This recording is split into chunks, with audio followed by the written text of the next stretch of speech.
Good afternoon. Some of you might remember the old IBM PS1 486. Still haven't put a drive in there. Think I'm going to try and squeeze a CD-ROM in there because that would be useful. Today, what I'm going to do, I've got this little nice setup. This is my main PC, my messy desk. Here's a keyboard for the IBM, obviously. So I have this sitting up here, and then I can stack crap on top. And then I have this nice small little, like 15-inch, maybe 17, I don't know, square LCD monitor over here. So I can easily use the 486, and it doesn't take up any real space. What I'm going to do today is hopefully upgrade the processor in it. This is a 33 megahertz 486 SX. Let's see, this is a model 2133. No, it's a 25 megahertz SX. And okay, so 486s, there's an SX and a DX, and then there was a DX2 and 3, 4, whatever. The SX did not have a math coprocessor, and the DX did. And so, inside this is a socket for a math coprocessor, which for the 486 was the 487. And allegedly, you can stick a 486 DX into this, and it will bypass the SX completely,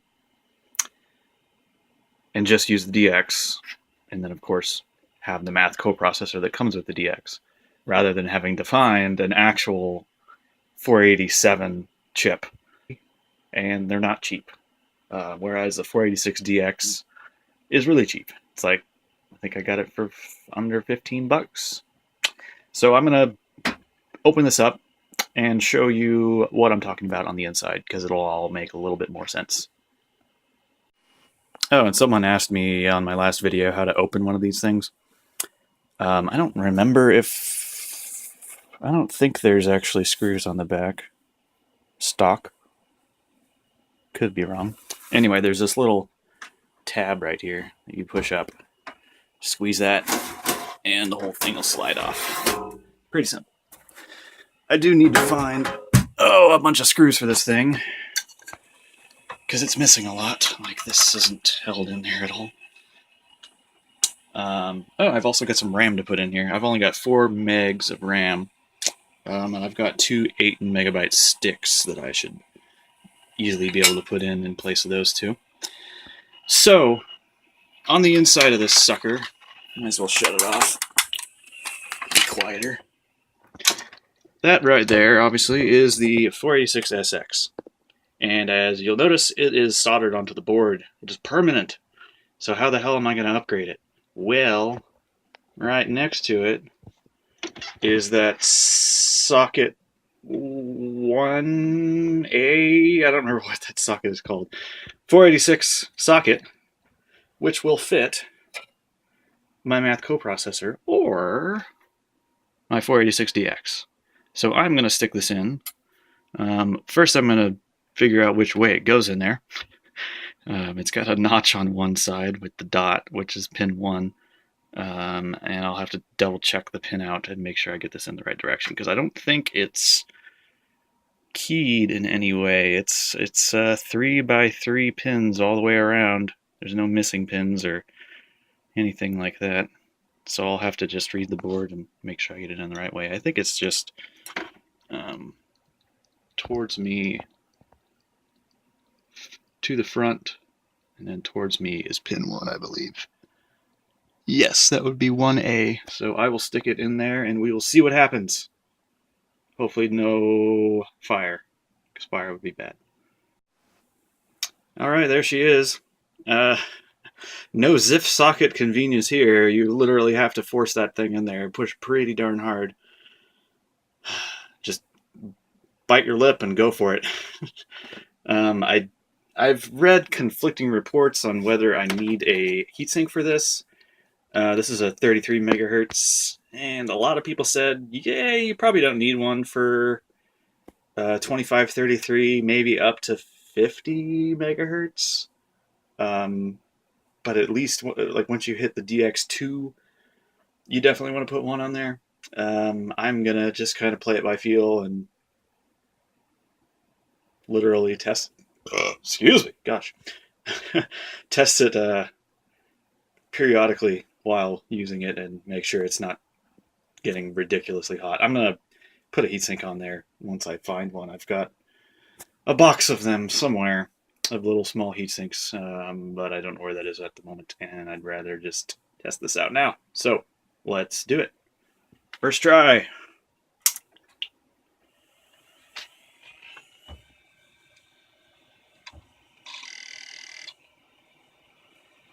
Please.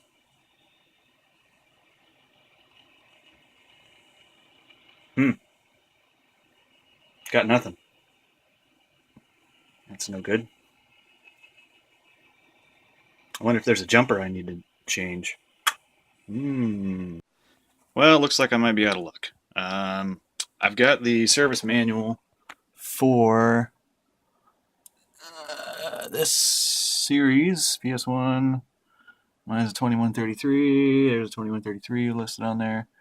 Unfortunately, it does not have a board diagram for this particular exact model. This is a 486SX 25 megahertz with 72 pin SIM slots, and the only 25 megahertz, there's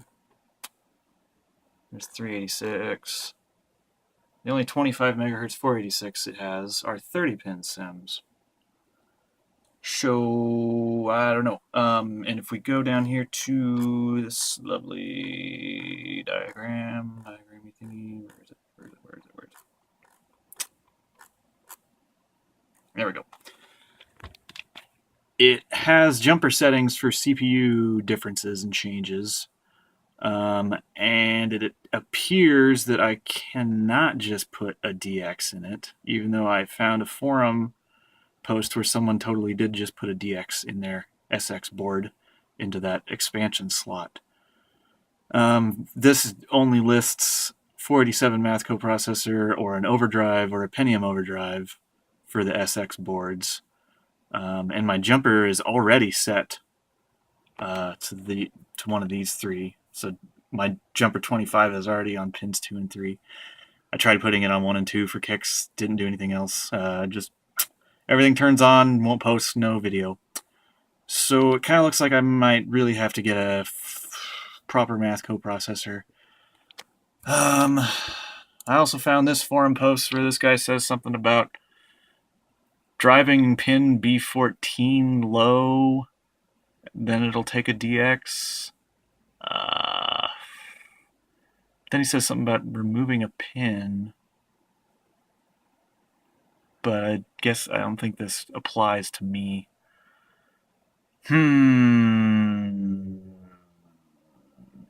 Well. Oh well. I'll keep thinking on it. For now, I guess I will stick in my new RAM, see how that goes. So.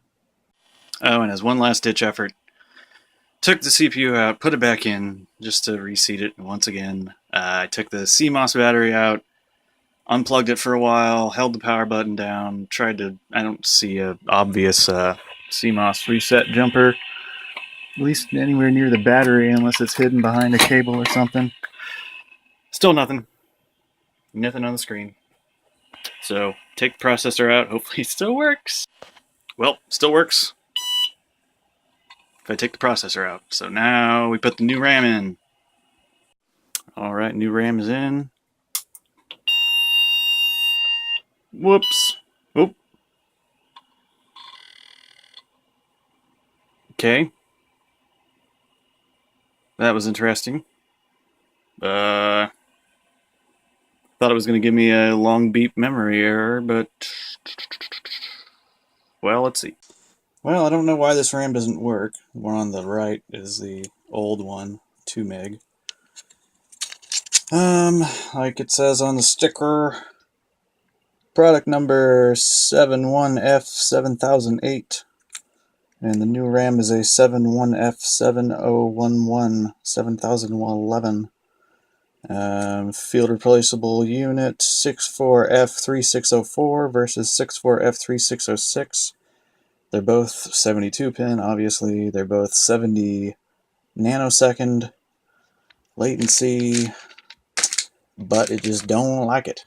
Don't like either of them. I tried both of the new 8 meg sticks in both slots, all combinations. Tried a 2 meg stick with each 8 meg stick and all the combinations of that, and she just don't want to work. Just don't like it. Just kind of frustrating. So if I put one of the new ones in, they both have the same product number and FRU number.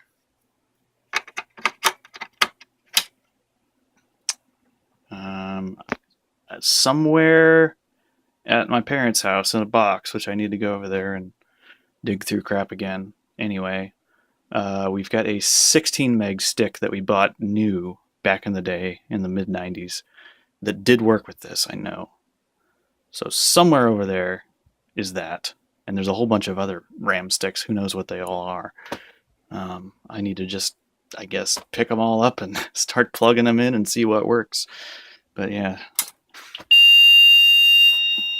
we're getting that no memory beep, which is the same thing as if you don't have anything in there. So, drat. Guess I'm kind of out of luck on upgrades today. Until next time, I'll figure it out, I guess, eventually. But thanks for hanging out with me, and thanks for watching.